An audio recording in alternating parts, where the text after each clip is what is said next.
नमस्कार दोस्तों, state bank of India, ICICI bank, HDFC bank, Kotak Mahindra bank, yes bank और जितने भी हमारे देश के जो सेंट्रलाइज्ड बैंक है उनकी तरफ से बहुत बड़ी अपडेट आई है। यदि आप एटीएम के थ्रू पैसे विड्रॉल करते हैं, स्टेट बैंक ऑफ इंडिया ने अपनी ऑफिशियल ट्विटर पेज और ऑफिशियल वेबसाइट के ऊपर अपडेट कर दिया है कि यदि आप स्टेट बैंक ऑफ इंडिया के एटीएम से अगर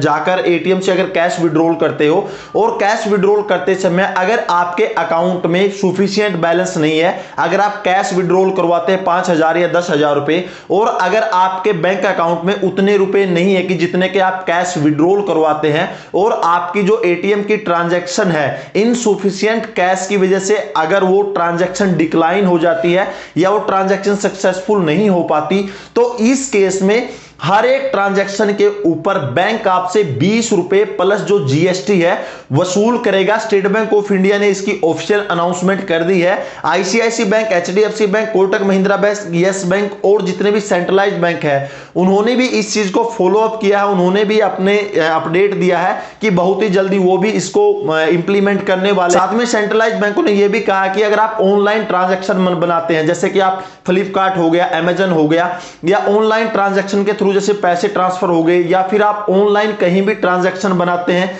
किसी शॉपिंग मॉल में या कहीं पर, और अगर उधर भी इनसफिशिएंट बैलेंस की वजह से अगर आपकी ट्रांजैक्शन डिक्लाइन होती है तो उधर भी आपको हर एक ट्रांजैक्शन पर 20 रुपए प्लस जीएसटी आपके अकाउंट से काटे जाएंगे। यानी दोस्तों इधर क्लियर हो गया सेंट्रल बैंकों का, अगर आप एटीएम या कहीं पर ऑनलाइन ट्रांजैक्शन बनाते हैं और आपके बैंक अकाउंट में सफिशिएंट बैलेंस नहीं है तो इस केस में आपसे 20 रुपए पर ट्रांजैक्शन प्लस जीएसटी लिया जाएगा। अब दोस्तों ये तो सीधी सी बात होगी कि अगर हम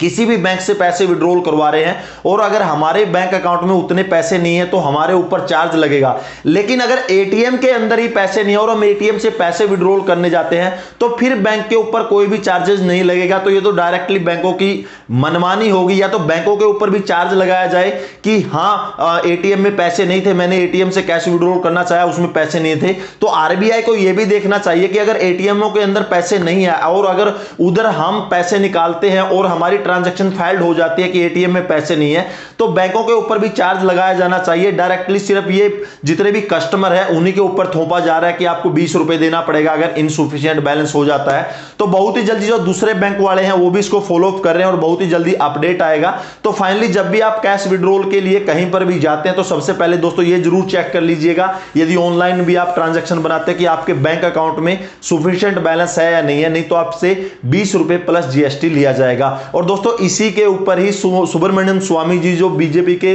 बड़े लीडर हैं उन्होंने आरबीआई में केस किया कि ये स्कैम इस तरह के क्यों हो रहे हैं, तो हो सकता है ये सब कुछ ठीक होगा। तो फाइनली सभी बैंकों की तरफ से अपडेट आ गया कि अगर आप ट्रांजैक्शन बनाते हैं तो आप इनसफिशिएंट की वजह से डिक्लाइन होने पर आपको 20 रुपए चार्जेस पे करने पड़ेंगे। दोस्तों फाइनली ये अपडेट था सभी बैंकों की तरफ से। अगर आपको वीडियो अच्छी लगी तो लाइक कर दीजिएगा, कोई कमेंट है तो कमेंट सेक्शन में कमेंट कीजिएगा। नेक्स्ट वीडियो के लिए तब तक जय हिंद, वंदे मातरम।